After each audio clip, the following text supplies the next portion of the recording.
Mrs. Finch refused to give my brother his inhaler. During a life-threatening asthma attack, she thought he was faking it. When I confronted her, she said, "I'm protecting your family from a custody battle." I pushed past her to save him. That was 4 months ago. Yesterday, she was sentenced to prison. My parents left for their anniversary dinner around 6 p.m. The babysitter seemed normal at first. Mrs. Finch, from the agency. 5-star reviews. She even brought homemade cookies. My parents reminded her about Tommy's preventative inhaler at 8 p.m. "Don't let him have it early," they said. "He'll try to get out of homework." They meant his Flovent, his daily maintenance one, not his rescue inhaler, obviously. Tommy and I were playing tag in the backyard when it started. That tight wheeze. I know that sound. I'm his sister. I know that sound. "Mrs. Finch, Tommy needs his rescue inhaler." She looked at me like I was trying to pull something. "Your parents specifically said no inhaler until 8 p.m. That's his other inhaler. This is an emergency." She pulled out her phone, showed me Mom's text. "Tommy's inhaler at 8 p.m. Don't give in if he asks early." "See?" she said. "I'm following instructions." Tommy was getting worse. Sitting on the couch now, pale, pulling at his collar like it was choking him. I texted Mom frantically. Nothing. Called Dad. Voicemail. My phone was at 7%. Mrs. Finch started Googling on her phone. How to tell fake asthma from real asthma. She read out loud. Children often hyperventilate from anxiety. She grabbed a paper bag from the kitchen. Tried to put it over Tommy's mouth. For his breathing. Stop! That's for panic attacks. Tommy's whole body was working to breathe now. Stomach muscles, shoulders heaving up and down. He sounded like a broken whistle. She called her supervisor. Put it on speaker. The woman's voice filled our kitchen. "Never deviate from parent instructions. You're liable if something happens." Mrs. Finch nodded. "See? I'm doing the right thing." Tommy tried to walk to us. His legs gave out. He dropped to his knees, crawled 2 feet, stopped. Mrs. Finch rushed over. "He needs to sit upright. My nephew has asthma. She forced him into a kitchen chair." Yeah. Wouldn't let him lean forward even though that's what helps him breathe. My phone died. She opened all the windows. Fresh air helps, but it was freezing. Cold air makes asthma worse. Everyone knows that, right? Next thing I knew, I found Mom's essential oils. "Eucalyptus. This helps breathing." She started rubbing it on his chest. Tommy broke out in hives immediately. His skin went red and bumpy. "Oh," she said, excited like she'd solved something. "It's an allergic reaction. Not asthma. We need Benadryl. I'm calling 911. Her face changed.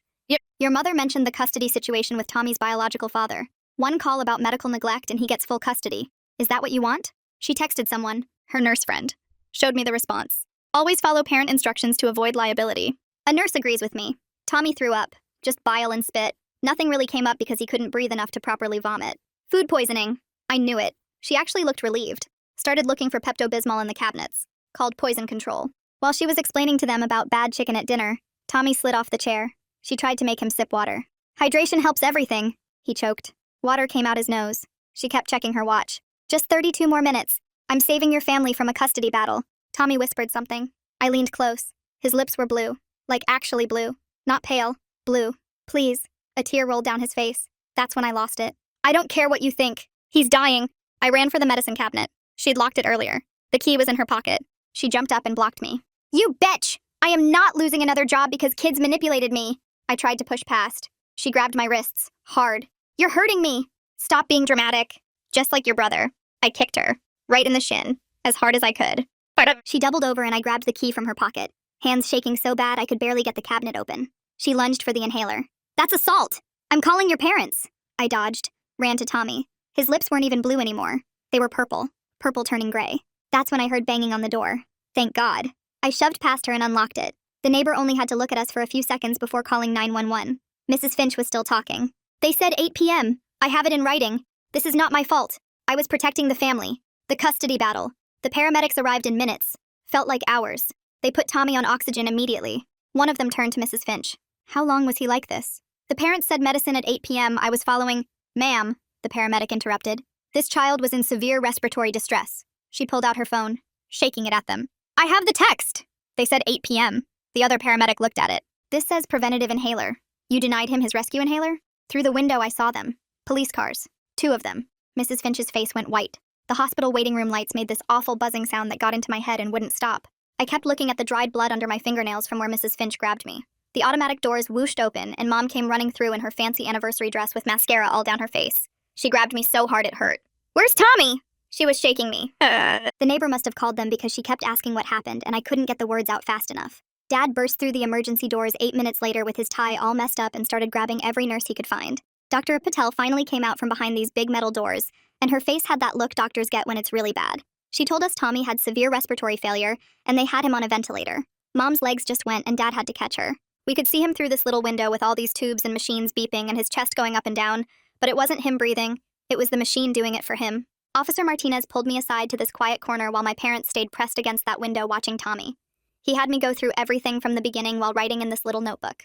I showed him Mom's text on her phone and explained about the 2 different inhalers and how Mrs. Finch wouldn't listen. His jaw kept getting tighter the more I talked. Around 2 in the morning, Dad found me in the hospital chapel just sitting there shaking, and he kept saying it wasn't my fault, and that I saved Tommy, but all I could think about was those purple lips and that whistling sound.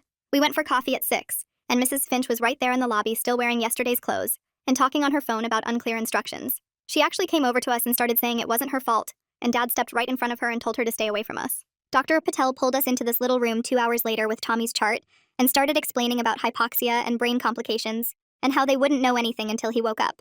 She said the police would need her medical report because this was preventable.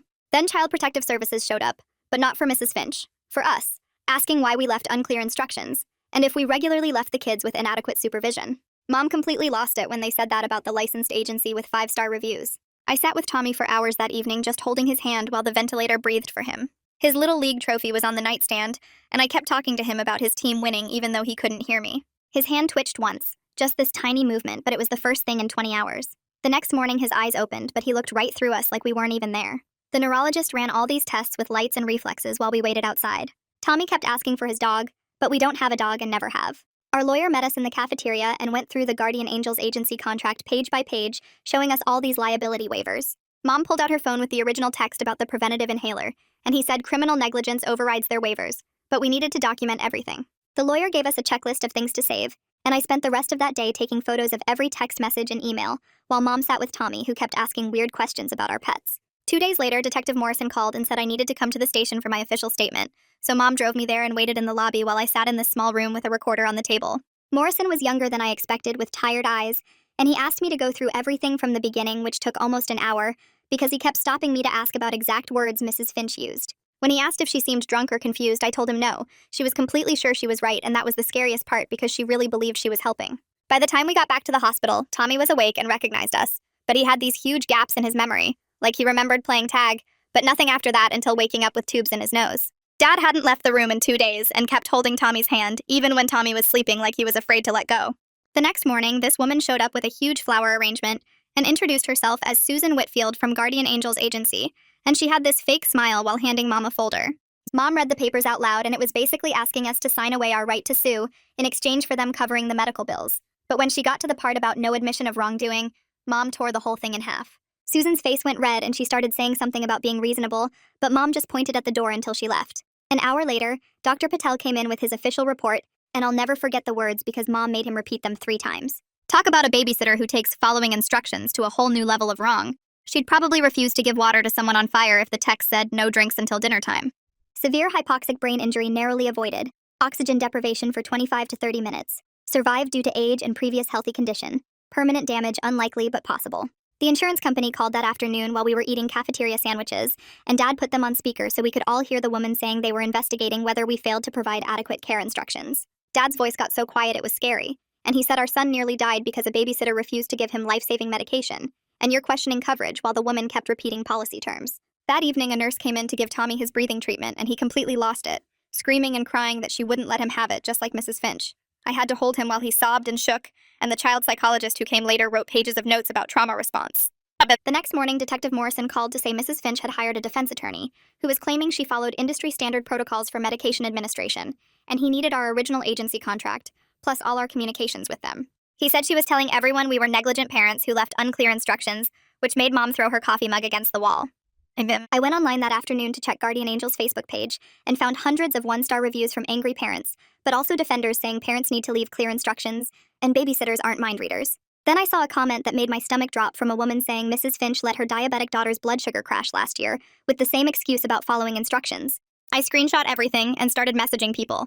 And within hours, 3 other families had contacted Mom with similar stories about Mrs. Finch and medical emergencies. One kid's EpiPen withheld during an allergic reaction, another's seizure medication delayed, all with the same pattern of her saying she was following the parents' instructions. We got Tommy home that night, but he needed breathing treatments twice a day and couldn't go back to school yet, so his bedroom looked like a mini hospital with the nebulizer and oxygen monitor. I helped him with his breathing exercises, and he asked me why Mrs. Finch didn't help him, and I couldn't give him an answer that made any sense because there wasn't one. The next few weeks blurred together with hospital follow-ups, and Tommy checking his peak flow meter every few hours like it might suddenly drop to zero again. Mom spent hours on the phone with lawyers while Dad installed new locks on every door and window in the house. I caught him testing them at night, making sure nobody could get in without us knowing. Tommy started carrying his rescue inhaler everywhere, even to the bathroom, clutching it in his sleep until his knuckles turned white. The lawyer Mom found specialized in medical negligence cases, and his office walls were covered with newspaper clippings about kids who'd been hurt by caregivers. He spread out the hospital records on his conference table and pointed to Tommy's oxygen levels from that night, numbers so low the ER doctor had written critical 3 times and underlined it. On February 19th, he filed the civil suit against Mrs. Finch and Guardian Angels Agency for gross negligence, asking for damages to cover Tommy's medical bills and ongoing therapy. Within 4 hours, their insurance company's lawyers sent back a countersuit claiming we'd committed defamation by posting about the incident on Facebook, even though every word Mom wrote was true. Mom laughed, but it wasn't a real laugh, more like a bitter sound that came out wrong. That afternoon, the local news station called asking for an interview after someone leaked the lawsuit filing to them. The reporter showed up with a camera crew, and suddenly our front yard looked like a movie set with all the equipment and lights. Dad told them the basic facts while Tommy watched from his bedroom window, too scared to come downstairs when strangers were in the house. The segment aired that night with the headline, "Babysitter Refuses Rescue Inhaler to Asthmatic Child," and our phone started ringing nonstop.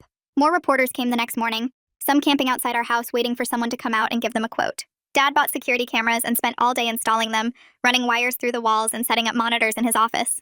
Tommy wouldn't leave his room when the doorbell rang, just sat on his bed holding his inhaler and watching his breathing treatment machine like it might disappear.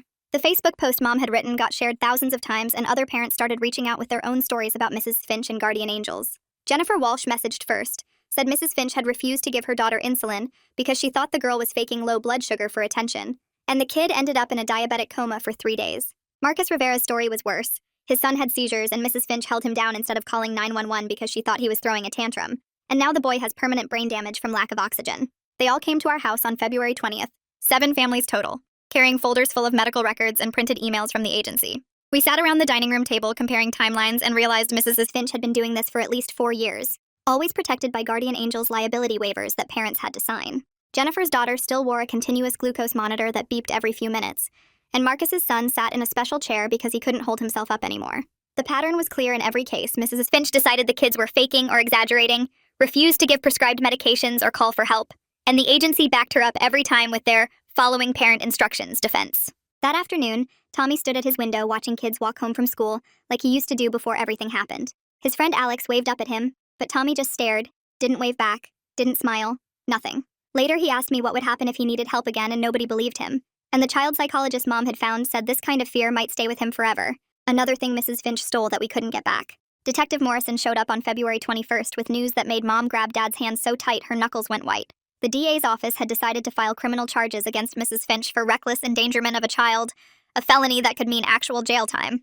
But when Dad asked about the agency and Susan Whitfield, the detective shook his head and explained that corporate liability was harder to prove without evidence of systemic negligence. That's when Jennifer leaned forward and opened her folder, spreading out emails from Susan telling parents their children were manipulative, and defending Mrs. Finch even after kids ended up hospitalized. The detective's eyes went wide as he read through them, especially one where Susan wrote that children often exaggerate symptoms to avoid responsibilities, 2 days after Marcus's son had his first seizure under Mrs. Finch's care. Someone leaked Mrs. Finch's deposition video on February 22nd, and it spread across social media within hours. She sat there in a gray suit repeating the same words over and over like she'd rehearsed them, claiming she followed protocol, and that parents must provide clear instructions, and that liability falls on unclear communication. When the lawyer asked about Tommy turning blue, she actually said children often exaggerate symptoms for attention. Said it with a straight face like a kid turning blue was something you could fake. The comments section exploded with parents sharing their own horror stories, and then someone found something that changed everything.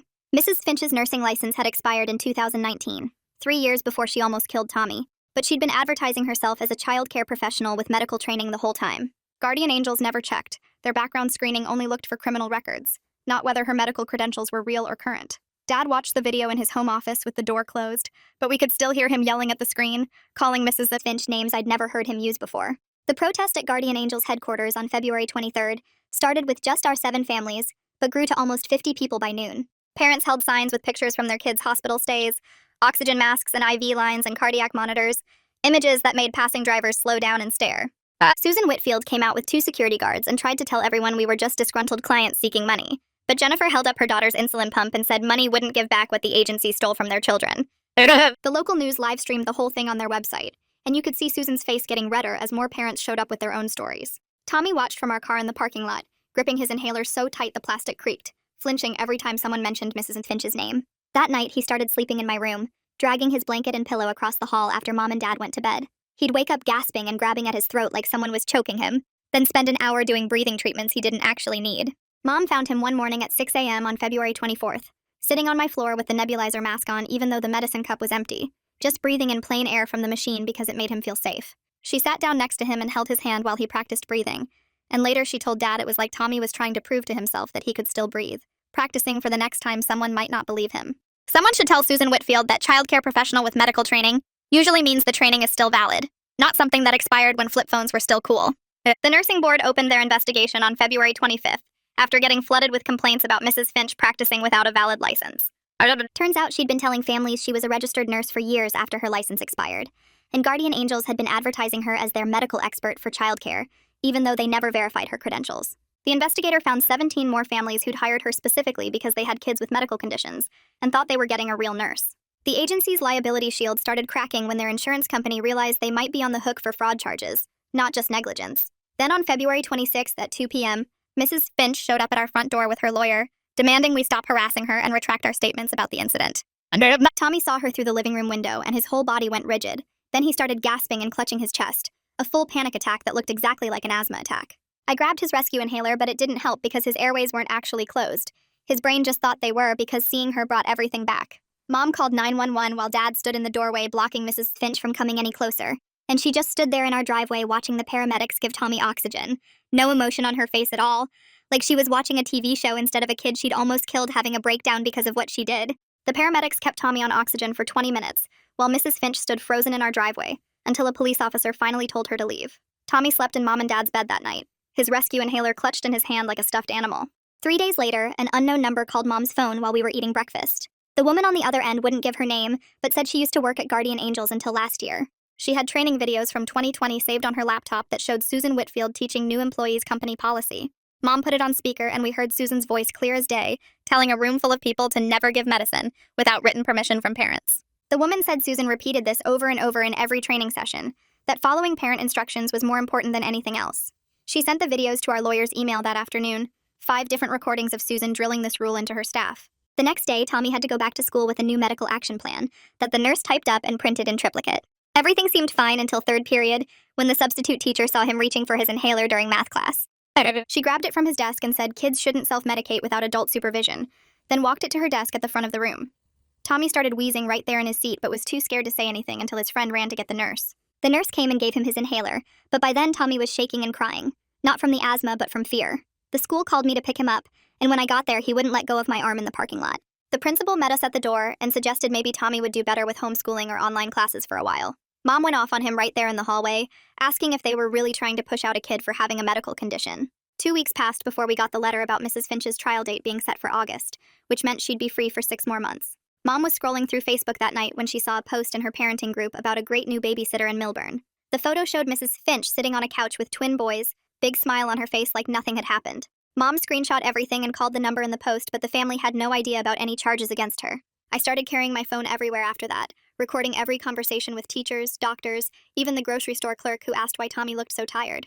Mom caught me recording her talking to Dad about lawyer fees, and instead of getting mad, she just nodded and said to keep doing it. The Millburn family called 3 days later, completely hysterical because Mrs. Finch had refused to give their twins their ADHD medication that morning. She told them the boys were being overdrugged and that parents these days just wanted zombie children who wouldn't act like normal kids. They found our story online after she left because something felt wrong about how rigid she was about the medicine schedule.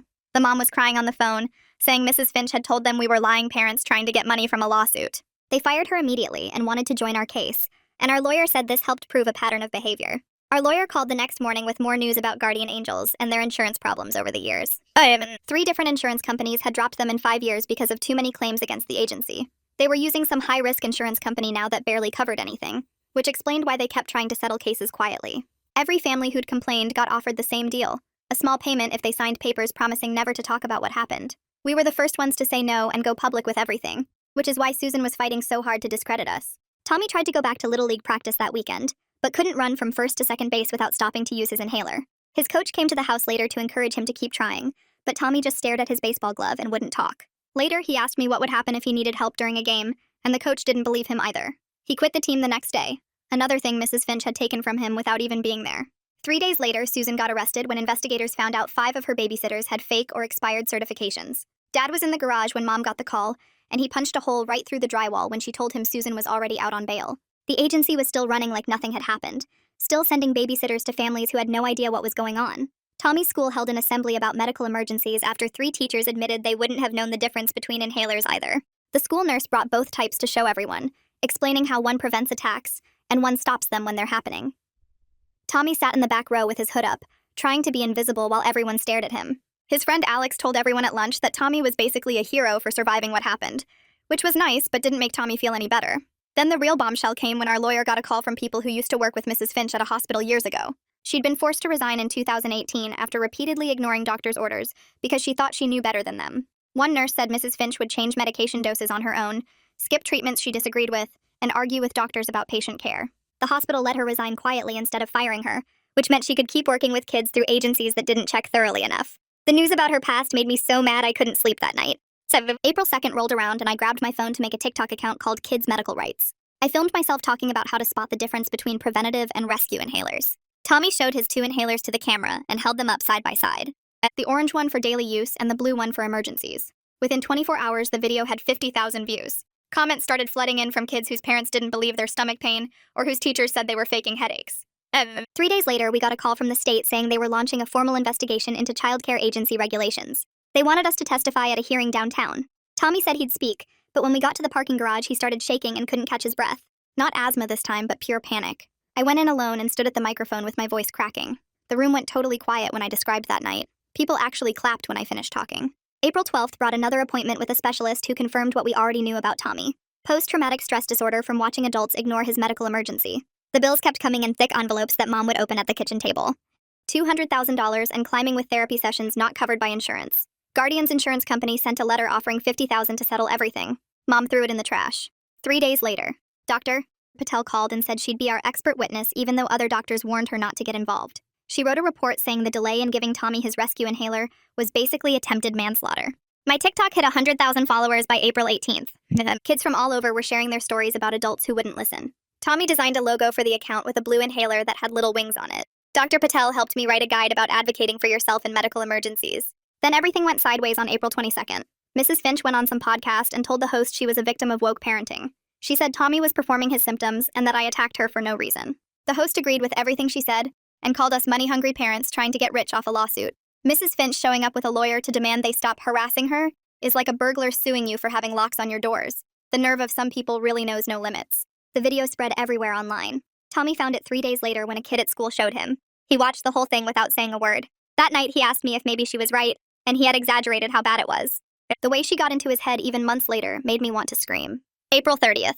We met with the prosecutor who said they were adding attempted manslaughter charges based on Dr. Patel's report. But she warned us that Mrs. Finch had worked with kids for 30 years without any complaints on her official record. Juries tend to side with older women who seem grandmotherly. We needed more families to come forward with their own stories.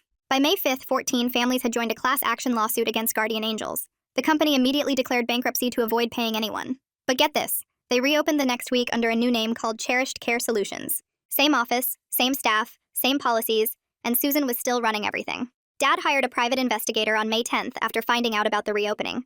The guy was expensive but had worked bank fraud cases before. Within 3 days, he found something crazy. Susan had moved $2.3 million to offshore accounts right before declaring bankruptcy.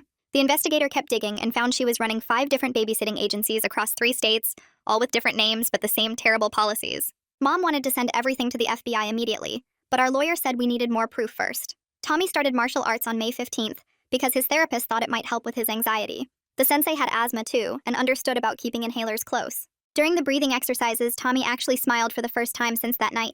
He wasn't the same kid anymore, but at least he was finding ways to cope. Our story started dividing people in town by May 20th.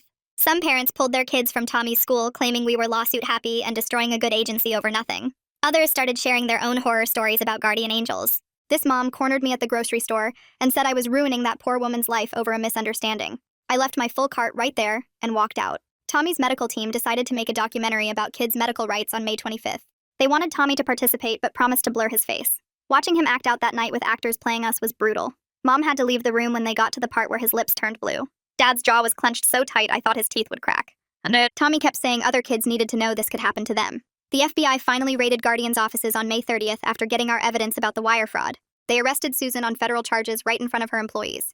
Mrs. Finch heard about it and immediately called the prosecutor offering to testify against the agency for reduced charges. The whole empire was falling apart, but Tommy still woke up gasping for air every night. Victory didn't feel like winning when your brother was still broken. Tommy got invited to his friend's pool party on June 10th but wouldn't go near the water. He sat on the deck holding his inhaler watching the other kids play. When someone splashed water near him, he panicked and ran inside. He's 10 years old and scared of everything now. Mrs. Finch stole his childhood and I can't forgive that. Her lawyer filed a motion on June 15th claiming I was harassing her through social media. The judge watched all my TikToks in court while Mrs. Finch sat there looking smug. The judge said teaching kids to advocate for their medical needs wasn't harassment but a public service. Our first real legal win, and Mrs. Finch's face went white. We had our first family therapy session on June 20th where we all talked about that night together. Tommy told us he thought he was dying and described the darkness creeping in from the edges. Mom sobbed so hard she couldn't breathe. Dad admitted he fantasized about confronting Mrs. Finch in person. I shared how guilty I felt about not calling 911 sooner, even though everyone said I did everything right. The state hearing on June 25th was packed with 23 families who used to use guardian angels. Each one told stories about medical neglect and dismissed emergencies and kids whose voices got ignored. The commissioner looked sick listening to everything. Susan's lawyer kept objecting to what he called inflammatory testimony, but the room actually laughed at him. The commissioner shut him down with one raised hand and announced the agency would be shut down while they did a full investigation. Susan's face went white when they said federal charges were coming. 5 days later, on June 30th, Mrs. Finch's neighbor called us. She'd been going door to door with a printed stack of papers telling everyone she was being persecuted for following parent instructions. The neighbor forwarded us the GoFundMe link, where Mrs. Finch claimed she was a victim of cancel culture who needed help with legal fees. She'd already raised $30,000 from people who only heard her side of the story. Dad reported it to GoFundMe that same afternoon while Mom threw a coffee mug at the wall. The 4th of July was supposed to be fun, but the fireworks smoke hit Tommy hard. We ended up watching from our car with all the windows rolled up while his nebulizer hummed between us on the center console. He looked out at the other kids running around with sparklers and said he hated her. First time I'd heard him say anything angry instead of scared since that night. The therapist told Mom later it meant he was starting to process what happened to him. 5 days after that, the state passed emergency legislation requiring all childcare workers to complete training on the difference between maintenance and emergency medications. They called it Tommy's Law, which should have felt like a victory, but Mrs. Finch's lawyer went on the news calling it government overreach based on one misunderstanding. One misunderstanding like my brother almost dying was just a simple mistake anyone could make. The documentary finally aired on July 15th, and my phone wouldn't stop buzzing with messages. Some parents thanked us for educating them about medication differences they never knew about. But the hate mail came too, calling us crisis actors and money grabbers trying to get famous off a fake story. Mom deleted all her social media accounts that night, but I kept mine because someone needed to document what was really happening. The pretrial hearing on July 20th was when Mrs. Finch's lawyer tried his stupidest move yet. He stood up and claimed she had dementia and wasn't mentally fit to stand trial. The prosecutor pulled out printed transcripts from 3 different podcast interviews she'd done, plus all her detailed GoFundMe posts explaining her side. The judge actually said selective dementia out loud and scheduled the trial for August 15th. Tommy had to practice his testimony on July 25th with the victim advocate in a small office that smelled like old carpet. He couldn't get through describing that night without reaching for his inhaler twice. They decided he'd testify by video from another room so he wouldn't have to see her face.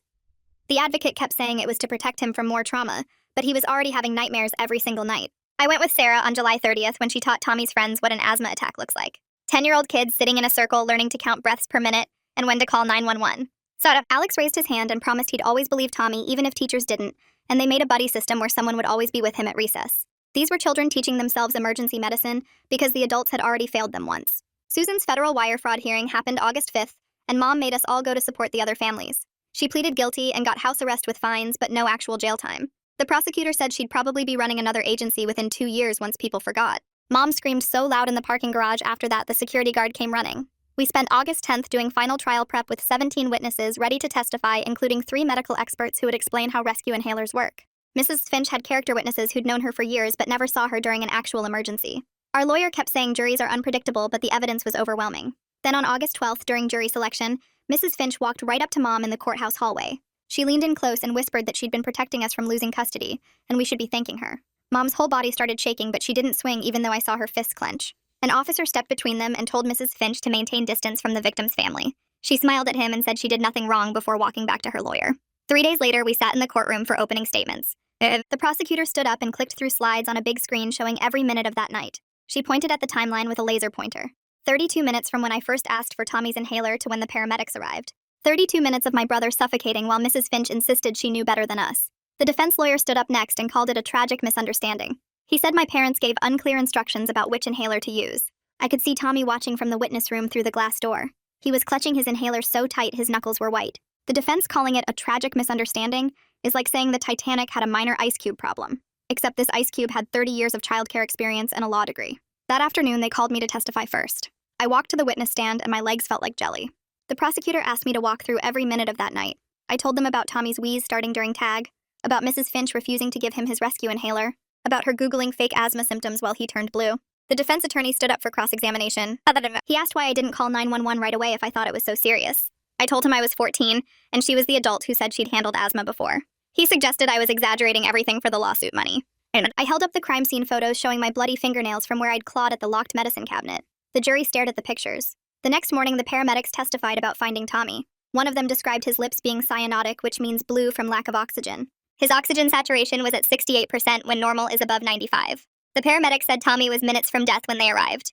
He broke his professional composure and said that in 20 years, he'd never seen a caregiver refuse rescue medication during active respiratory failure. He called it unconscionable, which I had to look up later. Mrs. Finch sat there taking notes like she was in a business meeting. That afternoon, Dr. Patel showed the jury Tommy's brain scans on the screen. She explained how lack of oxygen affects the brain and pointed to areas that almost got damaged. She said another 5 minutes, and we'd be discussing wrongful death, not child endangerment. Mrs. Finch's lawyer kept objecting to everything, but the judge let her continue. One juror started crying when she showed the comparison between normal brain scans and what Tommy's could have looked like. On day 3, they played Tommy's video testimony since he was too anxious to testify in person.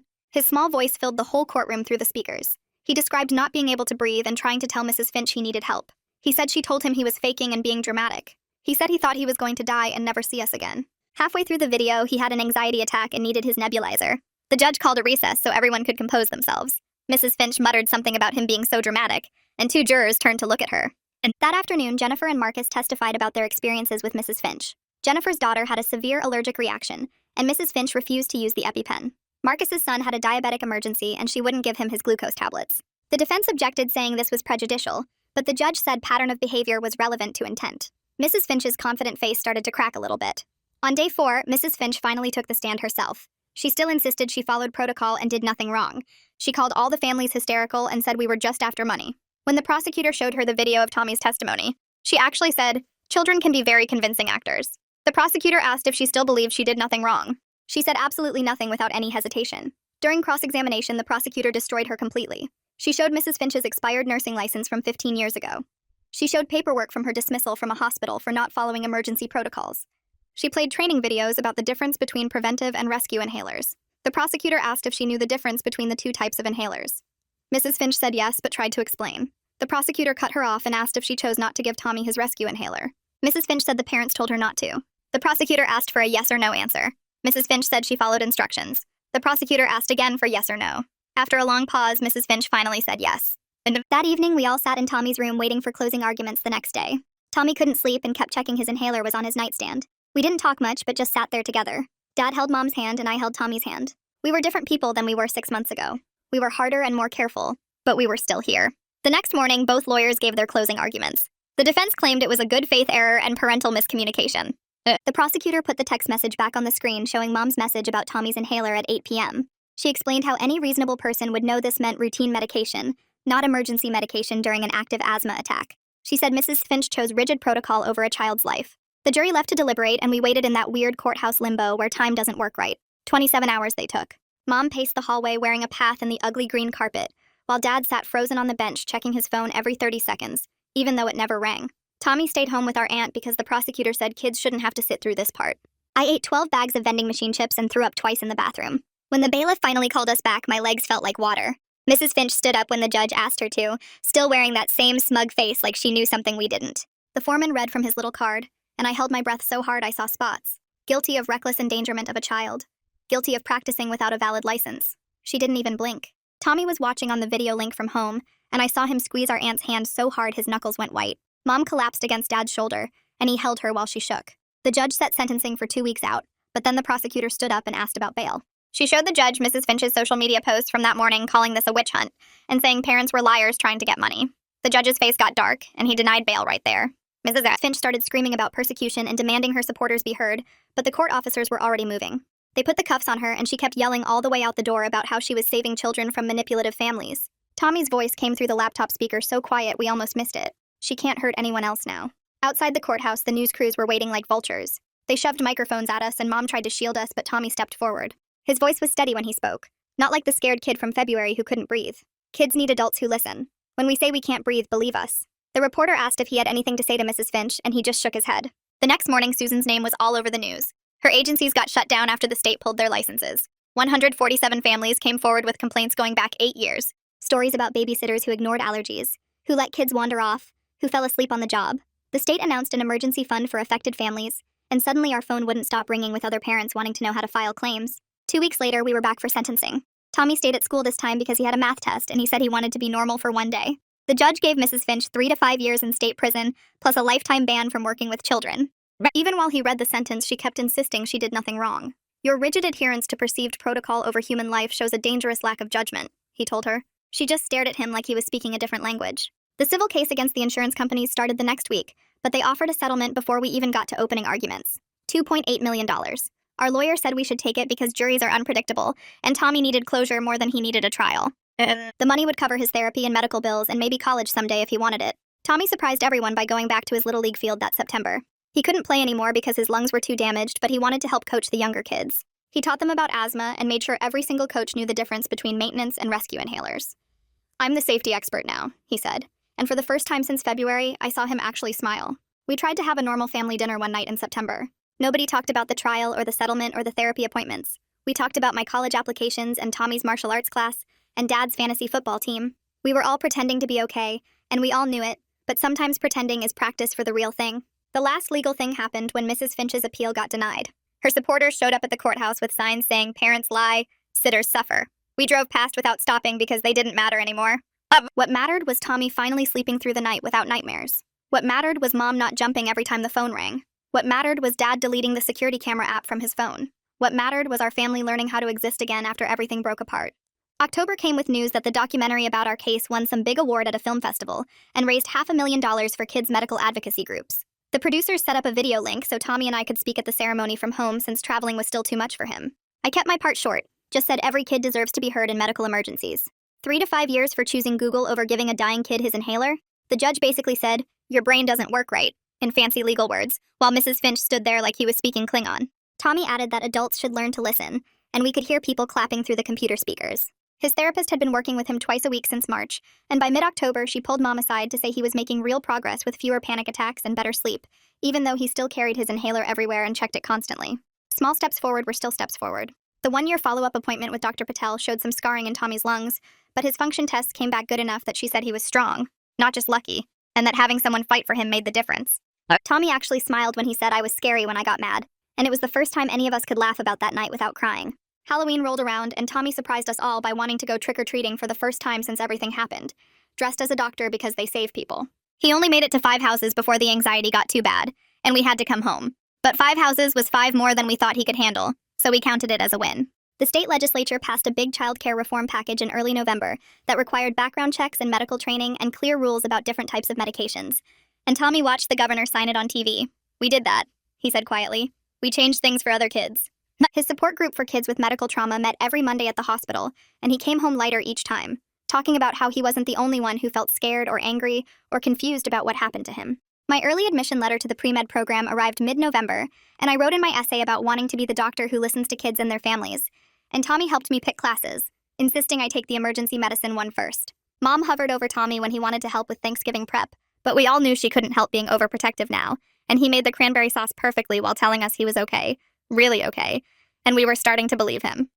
One of the twins' moms called the weekend before Thanksgiving to say their boys were doing great with no lasting problems from when Mrs. Finch refused their medicine either, and she thanked us for speaking up because we saved other kids from going through the same thing.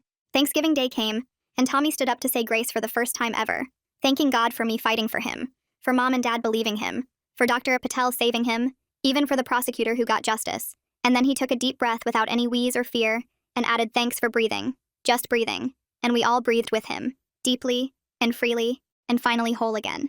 Thanks for letting me be the little clever voice in your ear today. Seriously, you made this twice as fun just by hanging out. Catch you next time, and like the video, it helps more than you think.